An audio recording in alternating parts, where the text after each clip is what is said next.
why you can't just do an EMP strike and expect to bring the nation to its knees. You've got to follow that up with nuclear strikes.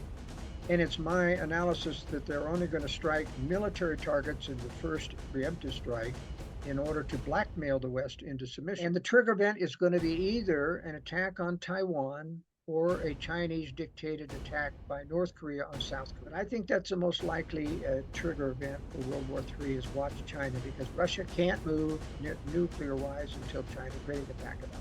You don't want to be shooting people that are just starving.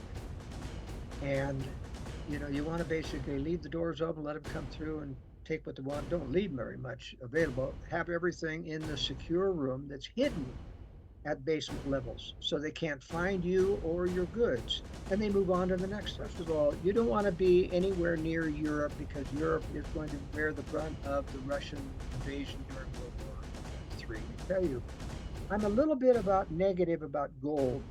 And one of the reasons is nobody knows how to determine, the common people anyway, determine the value of whether or not it's gold or fake or gold-plated. To store at least 3 or 4 months of cash, even though you're losing up to 10% of that a year in inflation, real inflation. The point is, cash is going to be king.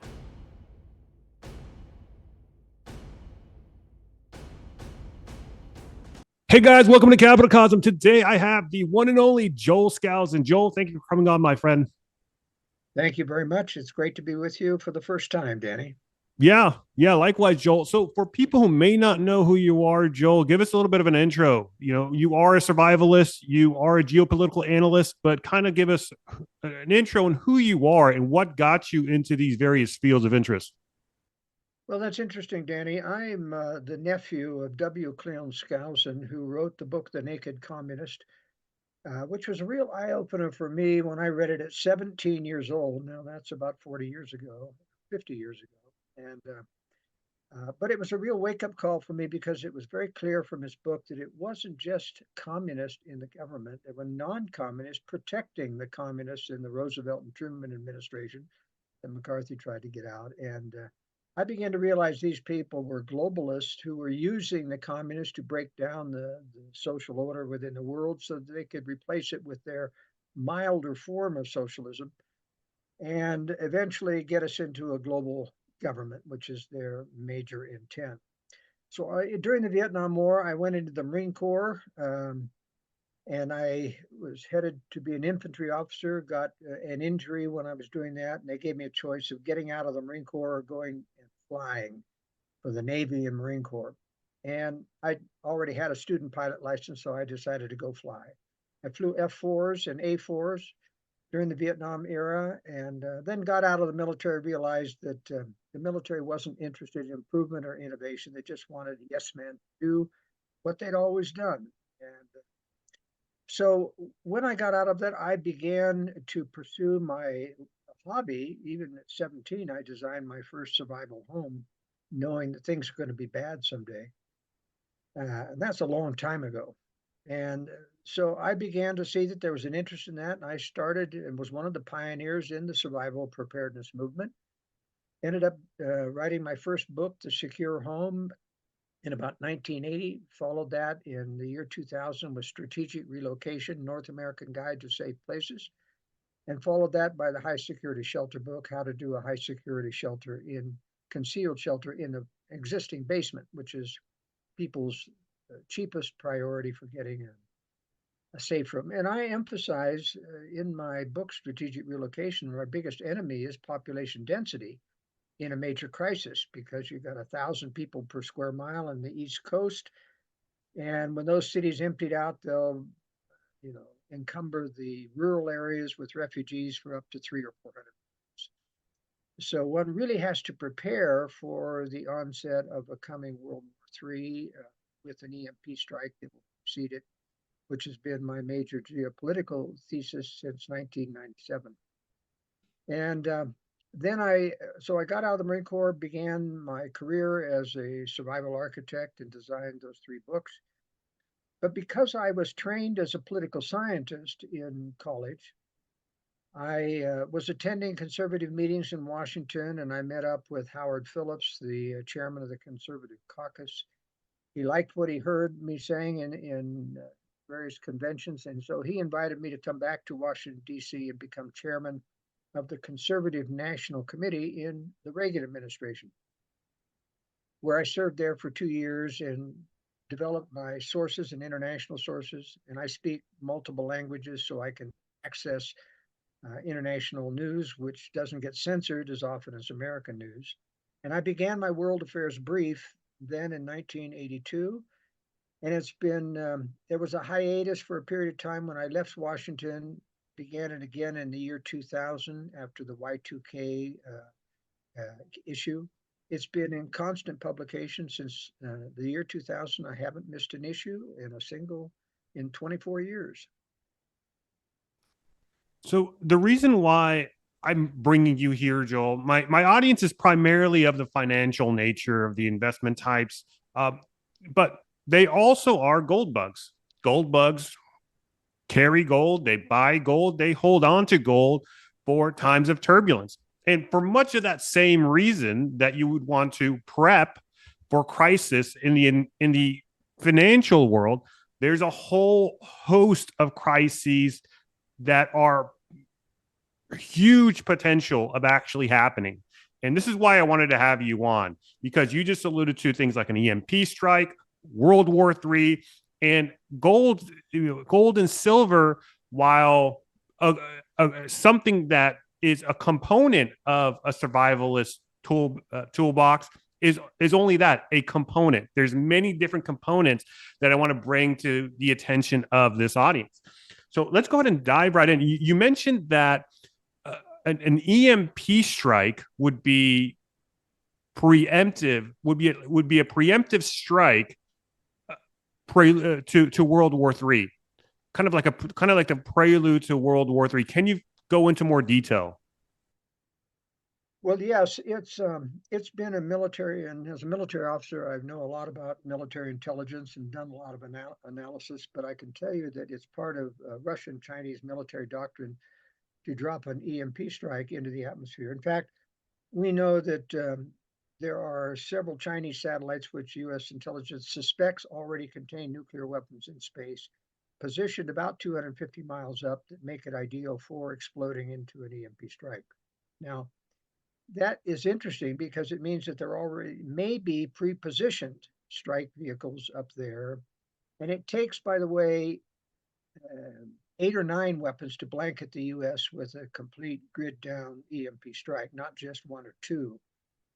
And so there aren't enough satellites up there to accomplish that, but there may be in the future. But what that does is soften up a country, make it difficult to communicate and to control panic, makes it ideal for panic. And an EMP strike, by the way, the U.S. military is relatively hardened for. They shut down Cheyenne Mountain for about 2.5 years in order to revamp it for full EMP protection. So there's a lot of EMP protection in the military, and that's why you can't just do an EMP strike and expect to bring the nation to its knees. You've got to follow that up with nuclear strikes. And it's my analysis that they're only going to strike military targets in the first preemptive strike in order to blackmail the West into submission. Russia and China don't want to destroy the infrastructure and the economies which they relatively depend upon, especially China. Now, a lot of mainstream people think that's why China would never attack the United States, but no, we've learned from the leaked speech of General Hao Tian, the former defense minister of China in 2015, that they intend to try to take the US and Canada peacefully through either bioweapons killing its people or through a preemptive strike on militaries so they can blackmail us into submission. Their purpose is they need living space. China is out of agricultural space to grow food. They have to import a good portion of their food every year, and they know that in wartime that would be a problem. So they want living space. He admitted, we're going to be ruthless. We're not going to be timid like the Nazis. We're going to, cleanse the land of people. We want Canada and the U.S., and they've said that directly. So let's not be naive about Chinese faking partial capitalism for decades in order to gain economic support, financial support for building their military, for that, because that's exactly what they've done with our naive feeling that we can make China a partner by trade. It just isn't working. Wouldn't China be deterred by the fact that we could also do that the very same thing to them though? Well, it's interesting. We have a secret presidential decision directive called PDD 60, Presidential Decision Directive 60, signed in 1997 by President Bill Clinton, which completely revamped our military doctrine from one of launch on warning or even preemptive strikes, as you allude to one of, don't be shocked, absorbing a nuclear first strike and then retaliating afterwards. That's what that presidential decision directive dictated to our missile forces. And when you, for those of you who aren't military, don't understand, launch on warning is the doctrine when our satellites perceive missile launches from Russia or China. It takes about 20 to 30 minutes for those missiles to arrive on target. And in the meantime, we can activate and launch our missiles so that their missiles hit empty targets and our missiles are reprogrammed to hit live targets. So the one who launches second in a launch on warning scenario wins, not the one who launches first, if you have satellite reconnaissance, as we do. So by saying we want you to absorb a nuclear first strike and then retaliate afterwards, General Butch Neal of the Marine Corps responded with retaliate with what? And he's right. Now we have a few submarines out there, but remember, at least half of our submarines are in port at any one time, two ports, Bangor, Washington, and Kings Bay, Georgia, making them very vulnerable to attack. The rest are outside, and that would mean 6 or 7 at the very most, and none of the warheads on those submarines are capable of penetrating military hardened targets. So they're only capable of killing cities, and that's not our nuclear doctrine. So that's a problem. It appears from PDD 60 that our globalist government, which is the controller of what we call the deep state, which are the infiltrated controller, management level controllers of government and every law enforcement agency. There's a dark side of the CIA, dark side of the FBI. You saw that come out with Donald Trump persecution, et cetera. The CIA does a lot of dirty tricks and other things with the dark side of government, and it has its own separate source of funding. But the purpose of the deep state, the globalist, which is controlled by a globalist conspiracy to get the United States and Britain out of national sovereignty into a global militarized government, is to allow that first strike to fall on US military targets, and then come out of their bunkers and say, you know, we've been decapitated. The only way that we can survive and prosecute this war is to join a militarized global government. Now, if you think 9/11 was a rampage to get Americans into compliance, think what a nuclear attack on US military forces would be. Now, you might ask, how would we intend to win a war if we absorbed a nuclear first strike on our military forces? Well, it's interesting. It's my analysis that the US has actually developed and deployed and is still deploying space based interceptors. Now, we don't have a good ABM system. Our ABMs, whether it's the Aegis based missile systems, SM3s to 6, or the other ground based ABM systems, don't have a warhead on them. So we have to hit those warheads traveling at 5,000 or 6,000 miles per hour directly, or we miss. And the US, even in testing environments, has less than a 50% hit rate with these kinetic weapons. And I suspect now with maneuvering warheads that Russia has developed, we have a 0% chance of doing that. However, that said, with space-based interceptors, for example, which would be top secret, of course, if you hit them in their boost phase at their apogee of the arc, before they release their weapons, you could kill them all and stop any further attack after you reject a blackmail attempt by Russia or China. Now, what evidence do I have? I don't have, because this would be top secret, but I do have one hint. General Mattis, after he left the Trump administration, he's a globalist. He spoke to the Booz Allen Hamilton invitation conference. It's an investor conference, closed doors, said to them, and it was leaked out, you'd be surprised at how many billions are going into space that aren't on the budget, he said. Now think about that. Now, look, I study the budget. I know that all the reconnaissance satellites, all the satellites, all the GPS satellites, all the observatory satellites, they're all on the budget. So if there are billions going into space that aren't in the budget, I think it's talking about defensive weapons. That had been prognosticated clear back in the Reagan administration. Brilliant pebbles or Star Wars, whatever you want to call it. I don't think the globalists are stupid enough to absorb a nuclear first strike unless they've got a plan B to at least buy time to rebuild under a global military in order to prosecute the war. And certainly being able to stop any nuclear strikes on cities would allow you to buy time. That's my geopolitical analysis of the war situation. Gotcha. And this is more so a Chinese scenario, or would Russia also kind of use the same playbook here as well, or some other actor? No, Russia and China have long been allies in terms of taking down the West militarily. I mean, it's been communist DNA. My unique analysis shows a couple of things which your listeners need to know. One, we brought, that is, speaking of we, the globalist government that has controlled our government on and off, depending on the administration, since Woodrow Wilson took over and gave us World War I, which was a globalist operation to get us into a League of Nations. Now that failed, uh, but prior to World War I, it was Western globalists in Wall Street, Jacob Schiff in particular, that gave $20 million in gold to Leon Trotsky to help finance the Bolshevik Revolution. Now, why would capitalists in Wall Street be financing the globalist revolution or the communist revolution, the Bolshevik Revolution? And Lloyd Milner of Britain gave an additional 20 million rubles to finance the communist revolution. And then Western military forces cut off military aid to the White Russian army so that the Bolsheviks could win. Now, it didn't stop there. The West, during World War II, and by the way, you know, even when the League of Nations failed, the Treaty of Versailles was so onerous upon Germany that it guaranteed that Germany would rebel against that, and rearm, and come back and give us another war, which gave us, by the way, the UN. And it's very interesting that UN was a conspiracy.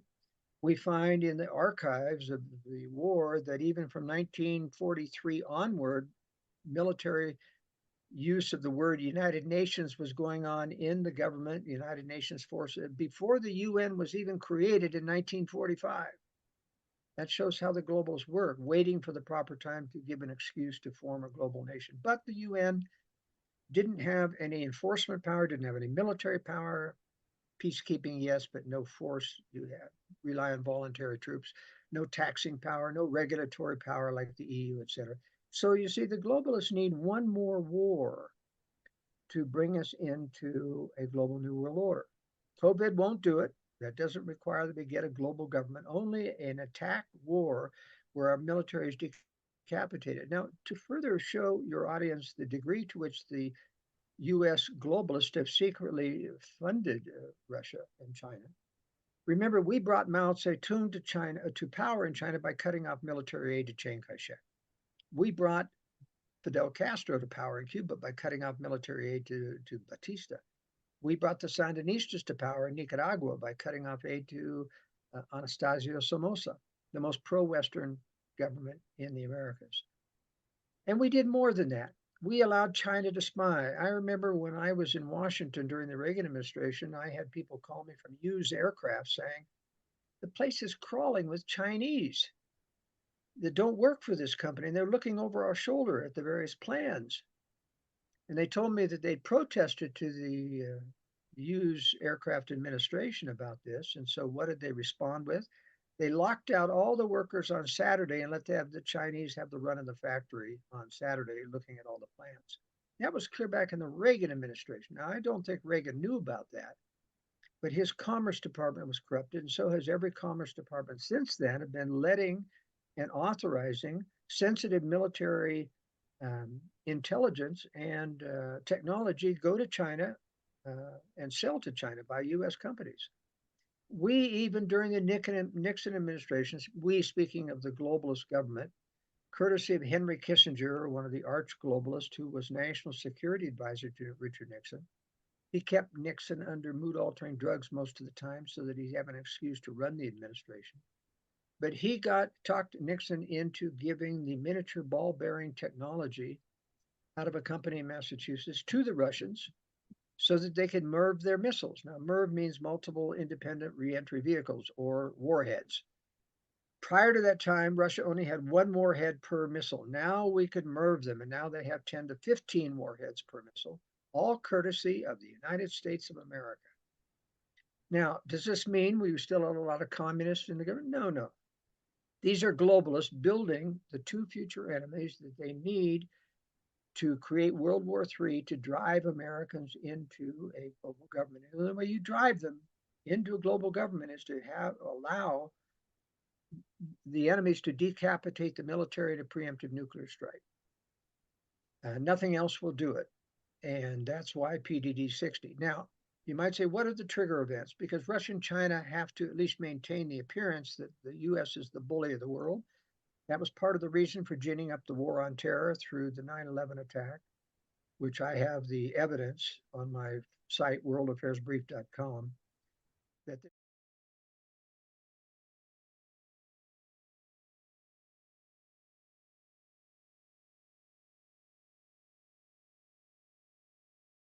but the purpose of ginning up the war on terror was two or threefold. One was, of course, to create a lot of havoc in the Middle East so that you would drive what has amounted to 25 million refugees from the Middle East that have invaded Europe and become permanent residents there. And if you know anything about Europe now, 25% of Europe is inhabited by Muslims. And they're creating areas in which French police won't even go into Muslim areas. It's that dangerous. And the potential for a powder keg is great. But you see, the second purpose of ginning up a war on terror, by the way,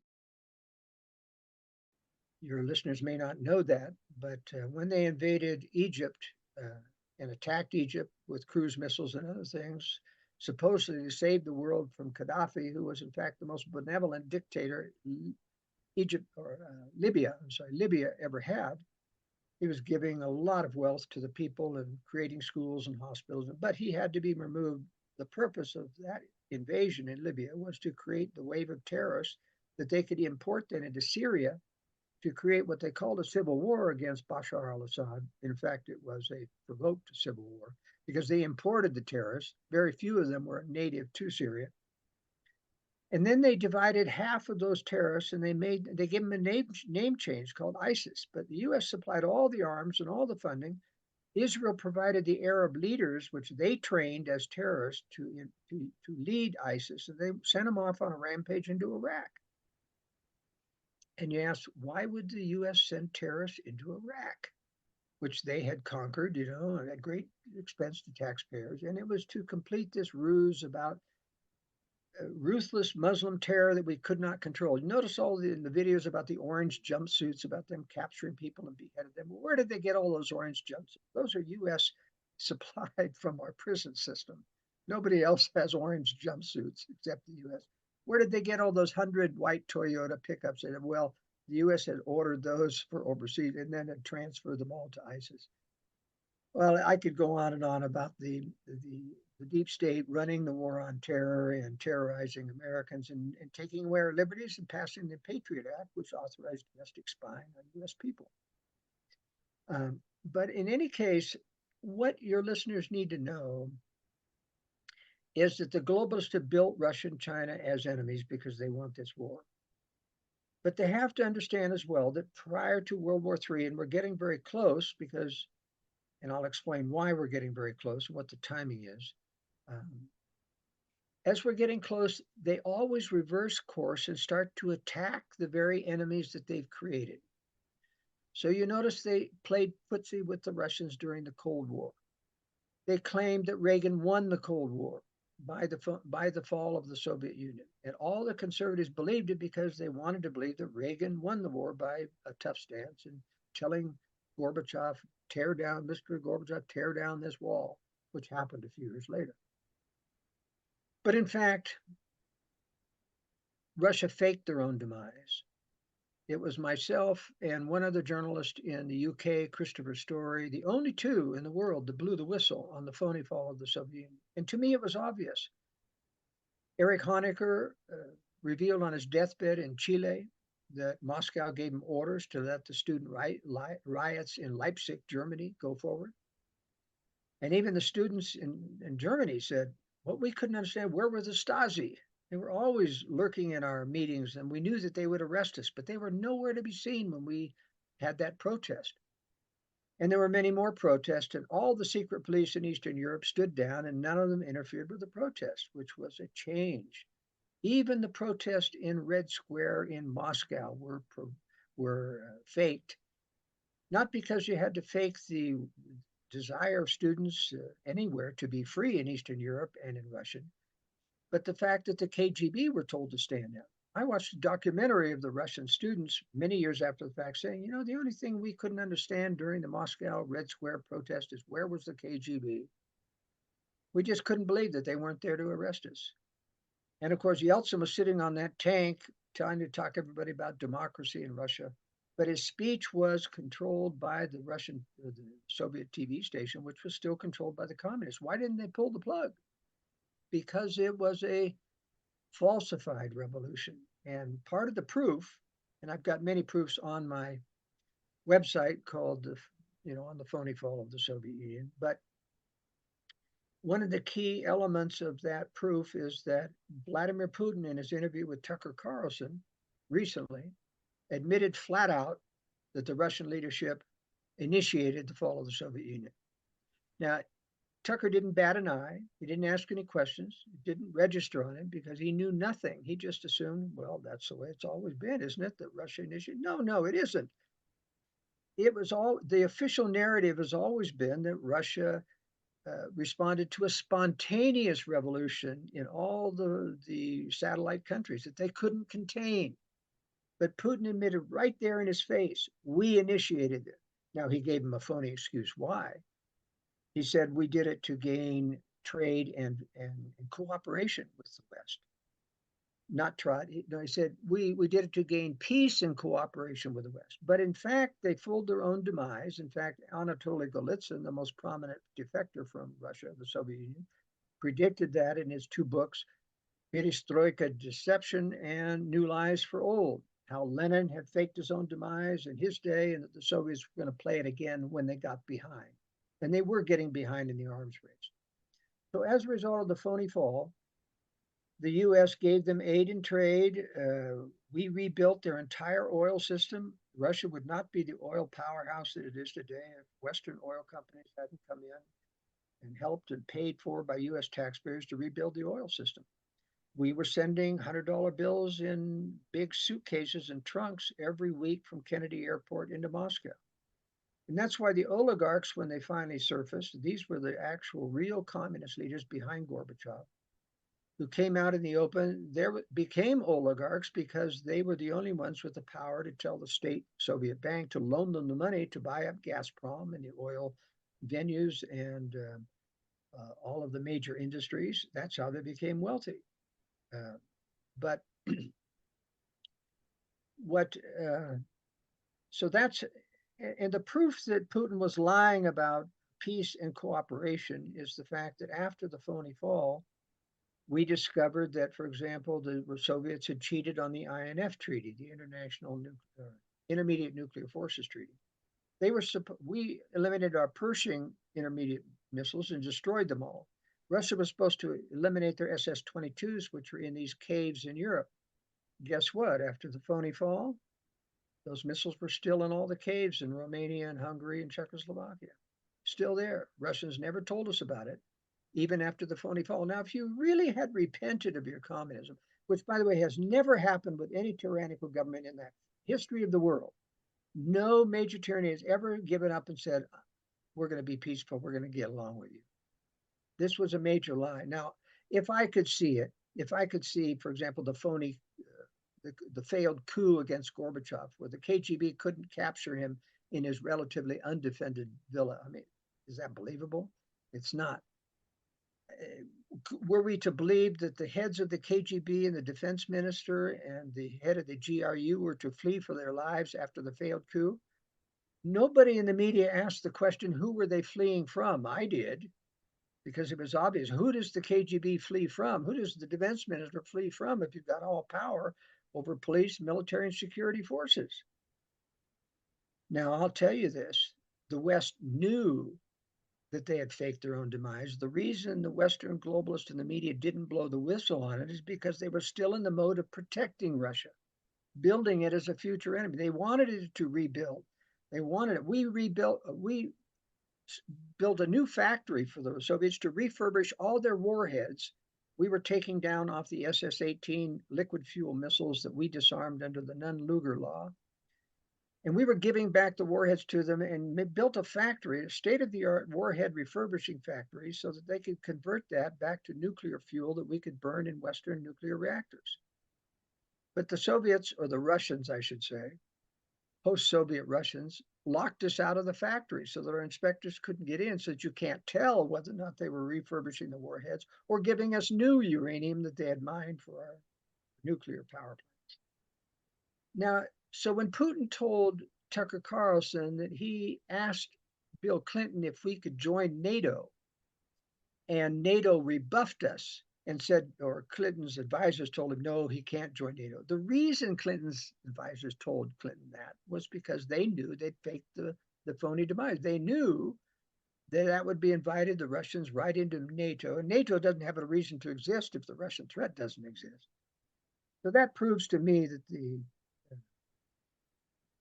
they knew that Russia had faked their own demise and weren't going to play along with it. But they were still not going to blow the whistle on them. They weren't going to reveal this deception because it served their purposes at the time. But remember, when Donald Trump got to be president, they picked Russia as the excuse to gin up this Russian collusion election fraud to go after Putin. And so I think they started attacking Russia a little bit early than they intended to. And then the Ukraine war came on, and Putin all the way also tried to lie to Putin about how that Ukraine war started. And this has been a major deception that most of your leaders or your readers or listeners are probably involved in.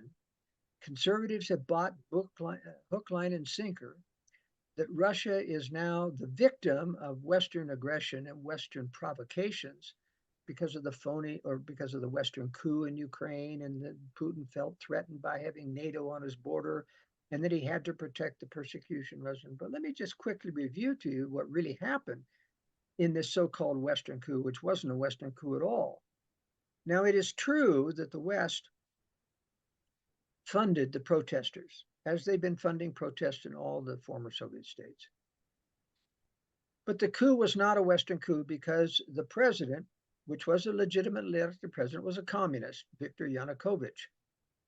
And the conservatives are told, the globalists, our evil globalist government overthrew a legitimately elected Congress, and then we have the war on Ukraine, and so that's why we're against the war. But in fact, it wasn't a Western coup, because the reason the protesters were pent up in the Maidan Square in the middle of Kiev was because they were surrounded by the Berkut. Now, the Berkut is a SWAT type, very vicious police force in Ukraine that had them surrounded, even sniped and killed a lot of protesters. So it's a pretty vicious scene. Well, in February of 2014, President Yanukovych claimed to have a meeting with the three protest leaders. He made a deal, announced it on Thursday, and the protest leaders in the square said, those three don't represent us.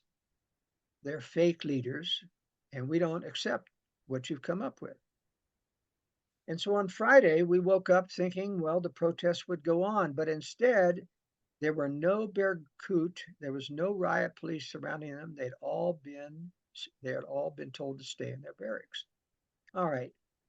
So the protesters left the square, and they even had the run of the presidential palace. There were no guards on the presidential palace. Now, that's like the January 6th protest showing up at the Capitol, and there's no Capitol Police. Could Trump supporters have ordered a stand down of the Capitol Police? No, only Nancy Pelosi could have done that. And just as in Ukraine, only Viktor Yanukovych or his hand-picked head of the Rada, which is the Ukrainian parliament, could have ordered the stand down, which he did. And so, and in fact, it was a false coup, just like it was a phony fall of the Soviet Union. These people are expert in faking these demise of their leaders in order to pin it on the West. Now, in this particular case, there was a purpose. Now, it's interesting that Vladimir Putin admitted to Tucker Carlson in his interview that Stalin and Lenin decided to put the Russian speaking Donbass area into the borders of Ukraine along with Crimea. These are fully Russian speaking citizens, Russian speaking areas. It wasn't the West that put them into Ukraine, it was the Soviets. And then Putin throws up his hands and now I don't know why they did that. Of course, he knows why. He knew they were going to fake their own demise, and you have to have an excuse through persecution of Russians to come in and save them. And that's exactly what Putin used. And here's how the Yanukovych fake coup played into that. Yanukovych on Saturday, after the fake Western coup that he precipitated, fled for his life, even though the protesters were unarmed. And that same day, the communist controlled had a majority in the Rada, the parliament, and they ousted their own leader. That's like the Democrats ousting Biden or Obama. You know, who's going to believe that the West did that? But in any case, here's the purpose.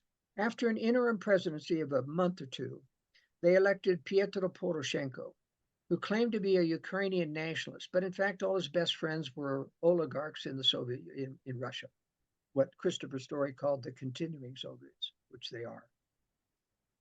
Well, Pietro Poroshenko got elected as a Ukrainian nationalist, and he campaigned on the issue that I'm going to let the Russian-speaking people in the Donbass speak Russian. They can have semi-autonomous things. As soon as he became president, he backtracked on that. He told them they had to speak Ukrainian. He told them they couldn't be semi-autonomous. And what did that do? It immediately justified Putin's stealth invasion of Crimea and then the Donbass to save his Russian people. Now, it's true there was fighting going on between the Ukrainian army and the stealth soldiers that Russian had infiltrated in that, and a lot of that was blamed on Ukraine. But my analysis is, and so is the British analysis, that those Russian stealth forces provoked Ukraine, which thought it was part of their territory. There were Ukrainian soldiers there, provoked them into firing on them. And of course, there are always some civilian deaths. Anyway, it justified Putin's invasion. So the entire rationale that has been fed to the conservatives that Russia is the innocent party is just ludicrous. Now, it's true that Ukraine is corrupt. Remember that in the phony fall of the Soviet Union, none of the satellite nations of Russia, Ukraine, Poland, Hungary, Romania, were ever purged of the communists that were in government. And so the people in those countries complained that they still had to deal with the bribes and corruption of the people in government. Communists were there, claiming now they're not communists. They were. And because of that, that's why Bidens were able to make this corrupt deal with Burisma, because all of the former Ukrainian presidents, even the ones that claimed to be anti-communist, were in fact communist stooges who were involved in corruption, whether it's Yulia Tymoshenko or other previous presidents, fooling the Ukrainian people that they were really anti-communist. So what's interesting about this claim by Putin that he feels threatened by Ukraine joining NATO, he doesn't really mind if Romania, Poland, Hungary, and Ukraine are part of NATO. And I'll tell you why. Because when Poland and Romania and Hungary and other places joined NATO, guess what? They got a lot of Russian spies in there because they were never purged out of Poland. Now, that doesn't mean that Poland is full of them. Poland has a lot of patriotic people that are part of NATO, but it also has enough spies in there that Putin knows whatever NATO is doing. So you see, these are your complex scenarios. And I know it galls conservatives to hear the mainstream media now tell the truth about Russia being the bad guy. I know it galls me. But remember in 2012 when Mitt Romney was running for president and he mentioned that Russia was the greatest enemy we face, and the media just excoriated Romney for that. And now they're lauding Romney for saying the same thing. Why? Because they have reversed course. They're not covering for the Soviets anymore. They are condemning them because they are close to war. How close to war? I project that this war, World War III, will come only when China is ready. Because you see, Russia, even though they've used the nuclear threat numerous times about red lines in Ukraine, cannot throw nuclear weapons at the West because they can't occupy in the aftermath. You see, this is a very important issue. They can hardly occupy Ukraine, let alone, Eastern Ukraine, let alone all of Ukraine, let alone Poland, Czechoslovakia, and all of Europe. If you can't occupy, a nation simply rebuilds and comes back after. So Russia has to wait till China is ready because China does have the troops to occupy. China does have the massive conventional capacity to occupy, even though they'll try to blackmail so that they don't, because China, nobody wants to occupy the US with 1 billion arms in private hands. That's a recipe for guerrilla warfare. Now, China says that they will be a first class military by the year 2027. Then he revised that and said, oh, I meant 2047, but he was lying. He Who really was it? meant, pardon me, Who revised it? Who was the? Xi Jinping, Okay. the leader of China, said, we'll be a military, first class military by 2027. And then in a later speech, he revised it to 2047 to put the West at ease. But we know, we military analysts, that it's 2027 that they're shooting for. Now, that doesn't mean the war is going to start in 2027, but I don't think it'll start before then. And the trigger event is going to be either an attack on Taiwan or a Chinese dictated attack by North Korea on South Korea. And why is that a trigger event of World War III? Because the US has 26,000 troops in Korea. We have to intervene in that. And China and North Korea has so much of an overwhelming military force that we would probably have to use tactical nukes to stop it. In any case, it's within 60 miles of North Korea's artillery, 60,000 artillery tubes, which could level Seoul in about a week. We would have to intervene. And since China has an alliance with North Korea coming to its rescue, I could easily see China saying, well, the US, you started this, and now we're going to have to intervene in doing this preemptive strike against a military force. Now, if it's the Taiwan invasion, which actually could occur before 2027, because China's been practicing for it for many, many months now, the trigger for World War III is that Kim Jong-un has threatened the US that if you intervene to stop China in an attack on Taiwan, we will strike you and South Korea. So Kim Jong-un is kind of the crazy man wild card here that I think China keeps in place just because they can blame the war on him starting it rather than on their rational, Communist Party. But I think that's the most likely trigger event for World War III is watch China because Russia can't move nuclear wise until China's ready to back it up. It's interesting you say that because just a few moments before we actually hit record, it came out that the FBI, from the FBI themselves, that China has found its way into our infrastructure, whether it be water, energy, etc. How do people prepare for something like that? How do you prepare for a contaminated water supply? How do you prepare for a grid down scenario? What's kind of like your advice to people? Well, the simplest advice, of course, is to have, cisterns and other water supplies that you can survive without municipal water supplies. And I outline a lot of that in my books. And then you can have generators and solar systems, especially the new solar generators, which are plug and play, just incredibly easy to install in your house. But that's not the big issue. It's one issue. The biggest issue is the massive social unrest that would be caused by a grid down scenario, especially an EMP strike. Because you see, an EMP strike takes down the grid for about a year. And I only learned this from people within the utility industry. I was talking about 3 months before the grid came out. And he says, no, Mr. Skousen, it's going to be a year because we don't stockpile in the US any of the long distance transformers that transfer the thousands of volts from overhead power lines down to the 240 or 480 volts usable by municipalities. And he's right. we may have two or three in the United States, but there are hundreds used around the grid to transform those. So even if the generators can get back up, they can't transfer it without those burned out transformers. And they will get burned out with the thousands of volts generated by an EMP strike. Why, And why don't so, we why don't we carry those transformers on shore? well, in the first place, they're all made in China. And, China is claiming to have a limited supply. The US has tried to get the various utilities to prepare, but they don't want the control that the feds want if they allow the feds in to dictate how they're going to prepare for an EMP. The feds want control over the utilities to have a national utility grid. And so there's that issue. Um, I think if the US, with all their trillions of dollars they create for the COVID fiasco and all those things, could actually go and buy and stockpile those transformers from China. But I think the US wants the US to be vulnerable to this strike for the maximum panic effect. And it's going to be bad. If you can imagine a year without electricity, even if you're very, very prepared, you pretty well run out of stockpiled food if you haven't prepared at least for a year. And it's going to be almost impossible to grow a garden on a suburban garden plot, even if you have a half an acre, because all those tomatoes would be picked right before they're even green from starving people.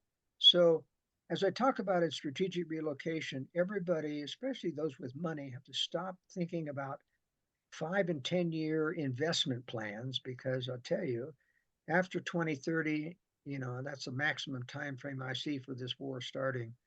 There are not going to be any completed investment projects. If you're invested in a housing or development project that's going to take longer than about 3 or 4 years, you're going to find it at a standstill and dead in the water. And that's why I have to laugh at the blindness of the investor community. And I understand that they're all about meeting stockholder expectations and meeting investor expectations and getting us income. But somebody's got to be telling people that, look, we're not going to be investing on anything more than a 5 year basis now because of the threat of World War III and leaving us with, an unfinished project. And we're going to lose everything. That's the smart thing to do, but it's not going to be the popular thing to do. And very few people have the courage to say, the emperor has no clothes anymore. We're looking at an existential threat in the So latter half of this decade. it's interesting. So it kind of begs the question: is the United States or the West as a whole still a good place to to live in, given what potential chaos may ensue? It is. And I'm the expert in that. In my book, Strategic Relocation, I cover almost every nation in the world in terms of potential for retreat. I've lived in Latin America. I've lived in Europe. I've lived, around the world, speak multiple foreign languages. And I'll tell you very frankly, despite the fact that the U.S. military is going to be hit with nuclear weapons, I don't think cities are going to be struck. Which means, if you're out of the blast zones, which I outline where they are in the books, where the major military targets are. If you're out of a 10-mile blast zone, you don't have to defend except anything but fallout. And if you're inside a blast zone, I mean, it's cheaper to move than to do a bunker with blast doors and all blast valves and other types of things. I mean, just move if you're within 10 miles of a military target. So you get out into rural areas, and essentially anyone except right on the coast of Oregon and California and those blue states, very unsafe to live in for the homeless population and everything else. Anything west of that, because we have west to east flows of air, general air currents, they're going to get fallout. And there's a lot of military bases out west that are going to blanket this. So it's relatively easy to protect against fallout. In my book, the secure home, or the secure home, talks about building from A to Z and securing your home and everything from even bulletproof walls, windows, and doors if you want to go to that extent. But it's a total 700-page survival manual. But the book, the high security shelter book, is about doing a shelter in an existing basement, which you can do without a permit, and very cost effective, a lot cheaper than building with new construction, and you can do it privately. But you need to have, this is the critical thing, because of refugee flows, which are guaranteed to start after about 3 days when the power's out. You've got to be able to get out of the way of those refugee flows. You don't want to be shooting people that are just starving.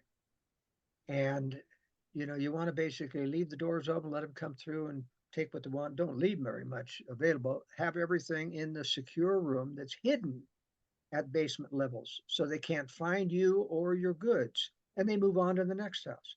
That's the most important strategies. Anybody with money, and even poor people are trying to implement these strategies, those a little more difficult. To do an underground or an in basement type shelter runs around 30 to 40,000 with equipment. So you can do it. It's much easier now that you have these solar generators that you can just walk down into the basement with the battery bank, plug them into the wall, and keep them charged. Even if you don't have solar to recharge them, they'll last you, for 2 weeks to a month, and give you. And you don't want to be in a basement, a windowless room in the basement, surrounded by concrete without light and ventilation. So those are the types of things that I cover to prepare people. But remember that in an EMP strike, you don't want to be, when the lights go out, in any of these major cities, east or west. It's going to be very difficult to get out. Remember Katrina, remember the freeways became a parking lot. You had to walk and then start to get out of the way on foot, and you're subject to all the dangers of doing that. So if you prepare in advance, you can get out of the big cities in time. That's one of the reasons why I encourage people to have or subscribe to my weekly world affairs brief. I will give as much advance warning as I know about when this is going to happen. But remember, as a general rule, if you see an event where the US has to intervene in Korea, either because they're intervening against the Chinese in Taiwan or a standalone attack by North Korea on Korea, we'll be in World War III probably within 3 weeks. So that's a good litmus test to watch out for if you aren't prepared how to get out of town. So you don't think we're in World War III already? No, not at all. No. That's Okay. a lot of hype. And, you really have to not destroy the English language by saying a war is not a war. We're talking about when the war goes hot. Obviously, there are forces playing, and we got a proxy war against Russia and Ukraine, and it's legitimate. You can't let Russia get away with faking their own demise and reinvading the states they let free after that under the excuse that we don't want you to join NATO. That's just a phony thing. Can't let Russia. And the globalists aren't letting them get away from it because it's to our advantage to weaken them conventionally. What does it do? It forces Putin to wait until China's ready, and that buys us more time. And remember, the more time we have, the more time your listeners have to prepare. And it takes about 3 years to get prepared. So if you haven't really started yet, you need to not delay. Because I can guarantee you with 100% accuracy, we're going to see World War III before the end of this decade. Yeah, and when you talk about cities, getting away from the cities, I'm assuming you also mean the metro areas, right? You're considering that part of That's the right. city? Yeah. Yeah. I mean the metro areas, especially the large ones. And your listeners have to remember that you can't just drive out of those easily because they're surrounded by mostly beltways, freeways. And freeways are like an impenetrable barrier, except for where there's entrance or exits to the freeways. And those are going to be clogged with people trying to get on or off the freeway. So if you look at Google Maps, you can go into Google Earth and you can follow the freeway all around and find the one or two or three overpasses or underpasses that go through the freeway without an entry or exit way. Those are the ones you want to circle. Those are the ones you want to head for in order to get out past the beltways, which will restrict your movement. Now, it kind of seems like it would be a lot easier to just move out of the country. Wouldn't you say that would be the case as well? Or is there really no country that would be insulated in a World War III scenario like this? Yeah, the problem is that, first of all, you don't want to be anywhere near Europe because Europe is going to bear the brunt of the Russian invasion during World War III. The only possible safe places are in the northern Arctic countries of Norway, Sweden, and Finland, because even the Russians don't like being there, because of the severe cold and austerity. But unfortunately, most people are not up for that type of Arctic living, but it can be done in Europe. Traditionally, in World War II, Spain it was the last to fall because it's the furthest on the West Coast. But Spain is so socialist now, so deeply involved with the EU. You've got to remember the EU has its own tyrannical agenda about stopping people from traveling, not letting people leave to go back to America. You just don't want to be traveling. And we're going to have probably another false pandemic where they're going to lock down people and require mandatory vaccines again. So you want to be careful about international travel. Now, most of my experiences in Latin America, and I can tell you that even though they won't be hit with nuclear targets, China's very deeply involved in Latin America, especially Panama, but every country really, in terms of their Belt and Road Initiative, putting a lot of money into Latin America. They have a lot of people in there. And I think it would be fairly easy for China to do some occupation in Latin America. And you don't want to live on Chinese occupation. Remember, too, that Australia has sold all their mineral rights to China, guaranteeing that China will have to occupy Australia during the war in order to harvest those mineral rights. And New Zealand's close enough that they would have to occupy New Zealand to make sure that it isn't a base of operations to attack them. And China, of course, is moving into all the Micronesia companies providing bases and things, as well as the building up a shield, a military shield of bases around the Asian wall from Philippines on down. It's going to be a tough war. I think in the initial part of the war that China will take Japan all the way through the Philippines. Japan is very worried now and making preparations with the U.S. alliance with Philippines. I think they'll go all the way down to Australia to shield themselves against U.S. naval attacks later on, trying to retake those islands. But I don't see any, even in Latin America, for example, if you move down there, it's very tempting to go to Mexico, but Mexico is very unsafe, especially if you're an American enclave because of the drug cartels. And believe me, when all the tourism dollars start in any of these Latin American countries, they're all socialist countries, they're all bankrupt, they all can't sustain themselves without those tourism dollars. They're going to start confiscating American bank accounts. So if you think you're going to evade, you're kidding yourself. Now, remember, I've lived in South America, Central America, and Mexico, and I'll tell you, I could count on two hands the number of people who really understood the liberty philosophy and willing to fight for it. Whereas in America, we have millions of potential resistors. And I'm not just talking about Trump supporters. I'm talking about a lot of good Americans that are armed, well armed, to know how to use them. And when it finally becomes obvious to them that we've been deceived by the globalist deep state, I think we're going to build a resistance. And it's going to, even the globalist government that we are forced to get into is going to have to respect the new conservative majorities that are in rural areas. And instead of all the conservatives being in Democrat blue cities, metro areas, because of jobs, those jobs are going away in the EMP strike. They're never coming back, in my opinion. So I think they'll be forced to flee to rural areas where they come from, where there's relative safety, and especially if they prepared for it in advance. And then we can start to reconstitute some semblance of liberty. I'm not real optimistic because of our declining morality, the declining or the increasing idiocy of the gay and transgender agenda, which I think is, especially the establishment, yes men, supporting this stuff. It doesn't bode well for society. Yeah. So before we wrap this thing up, one more thing.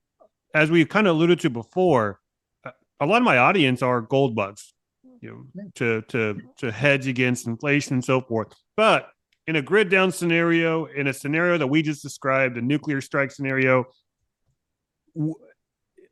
would gold and silver be the best barter item, or do you see any other barter items that would kind of take its place, like cigarettes, food? What do you think? Well, that's a great question, and I'm an expert in that area, barter and other things. And let me tell you, I'm a little bit negative about gold. And one of the reasons is nobody knows how to determine, the common people anyway, determine the value of whether or not it's gold or fake or gold plated lead, for example.